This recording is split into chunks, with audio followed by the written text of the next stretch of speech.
mallit për cilin jemi mbledhur që është nafta. Tani aktualisht unë kam marrë në mënyrë të vazhdueshme informacion nga ministrat që janë këtu të pranishëm dhe përpara sa t'i kaloj fjalën atyre, sipas radhës, dëshiroj të shpreh në një farë mënyre konsideratën pozitive për qasjen tuaj, e cila ka qenë në këtë fazë një qasje e përgjeshme, pasi nëse në tërësi në treg dhe përmes bursave është konstatuar një rritje deri në 40% e çmimit, gjë që shkakton një presion të madh mbi zinxhiret e furnizimit. Në Shqipëri çmimi është rritur, por në mënyrë shumë të moderuar se sa rritja që është parë për shkak të rritjes së çmimit në bursë në disa vende të tjera. Gjithsesi, sfida është e hapur, nuk di të thot askush se kur do të mbyllet ajo betejë që mban faktikisht lidhur pas vetes edhe çmimin e naftës. Nuk di të thot askush si do shkoj çmimi në bursë, në rast se do ketë rritje të mëtejshme, në rast se do stabilizohet në një pikë caktuar. Por është e sigurt që ne duhet të bëjmë atë që ne mund të bëjmë dhe atë që neve na takon, duke filluar nga rezerva, sipas informacioneve të marra konsiderohet që ju keni një rezervë të arsyeshme, e cila fizikisht është aty për 30 ditë, ndërkohë që në kontratat tuaja figuron e garantuar për rreth 100 ditë, dhe kjo është pozitive. Megjithatë, mbetet për tu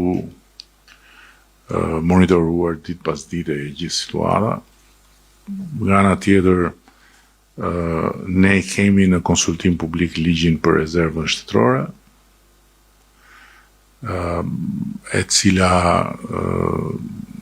do duhet të shtrihet fizikisht në 100 ditë, në 3 muaj më saktë, dhe me dy fjalë duhet ju them që ne jemi në punë për të finalizuar edhe një nisëm që kemi ndërmarrë për të futur në treg si distributor, garant dhe distributor shumice, një faktor shtetëror. Gjë që ne besojmë do ta bëjmë të lehtë dhe për ju, të gjithë punën, pasi do të garantoj sasirat e nevojshme, duke pasur mbështetjen shtetërore, dhe nga ana tjetër do të lehtësoj të gjitha marrëdhëniet me të tretët, që për ju kalon nëpërmjet brokerave, ndërkohë që ne do të synojmë që të kemi një marrëdhënie drejt për drejt me kompanitë. Kjo është pak a shumë pasqyra e përmbledhur që unë duhet bëja. Dua ta mbyll duke kërkuar që të ruani këtë ekuilibër që keni ruajtur deri tani. Ne nuk kemi parë të arsyeshme, edhe duke u nisur nga komunikimet e mëparshme me ju përmes ministrave, që të hedhim hapin dhe të kalojmë në bord, pasi në fund të ditës nëse dialogu funksionon siç ka funksionuar deri tani, ne qëllimin nuk e kemi që t'ju shtrëngojmë juve në punën tuaj, qëllimin e kemi që bashkarisht të merremi vesh që kriza në lindjen e mesme nuk mund të projektohet e tëra mbi supet e konsumatorëve. Ky është gjithë qëllimi ynë. Natyrisht kjo do të thotë marzhe më të ulta fitimi për ju, po më mirë marzhe më të ulta se sa bordin në kurriz. Ky është përfundimi në cilin ne kemi dalë. Në ndërkohë, po e kaloj fjalën Ministres së Ekonomisë për të bërë një pasqyrë pak më detajuar, pasur parasysh se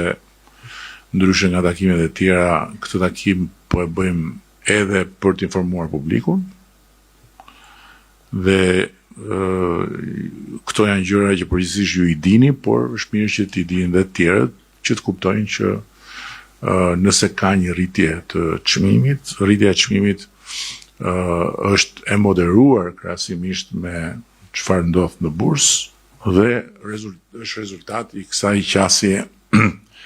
qasje konstruktive që edhe ju keni pasur deri tani. Ministre, fjala është për ju. Faleminderit, kryeministër. Në fakt, ky është takimi i tretë që ne organizojmë